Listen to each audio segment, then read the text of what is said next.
ஆண்டவர் உங்களை இன்றைக்கு பாவம் செய்யாதபடி தடுக்கிறார். தேவன் விரும்புகிற உங்களை, தேவன் பயன்படுத்த விரும்புகிற உங்களை இன்றைக்கு நீங்கள் எப்படிப்பட்ட பாவத்தை நோக்கி ஓடி இருந்தாலும் அதை செய்யாதபடி கர்த்தர் தடுக்கிறார். ஏனென்று சொன்னால், நான் ஒரே ஒரு காரியத்தை மாத்திரம் உங்களுக்கு நான் சொல்ல விரும்புகிறேன்.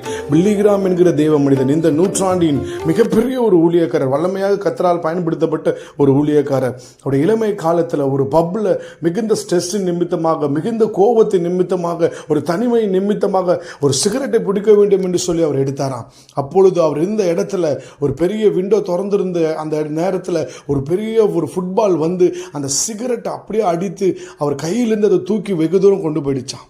அப்பொழுது ஆண்டவராகிய இயேசு பேசினாரா, மகனே, நான் உன்னை பாவம் செய்ய விட மாட்டேன், நீ பாவம் செய்யாதபடி தடுப்பேன் என்று சொல்லி இந்த வார்த்தையை கேட்ட உடனே பில்லிகிராம் ஐயா அவர்கள் அங்கே பக்கத்தில் இருந்த அந்த ஃபுட்பால் கிரவுண்டில் 3 மணி நேரம் பரண்டு அழுதாராம். ஆண்டவரே, இனி நான் பாவம் செய்ய மாட்டேன், இனி நான் பாவம் செய்ய மாட்டேன், என்னை பயன்படுத்துங்க என்று சொல்லி கர்த்தரிடத்தில் தன்னை ஒப்பு கொடுத்தாராம். அப்பொழுது தேவன் அவரை பயன்படுத்த விரும்புகிறார்.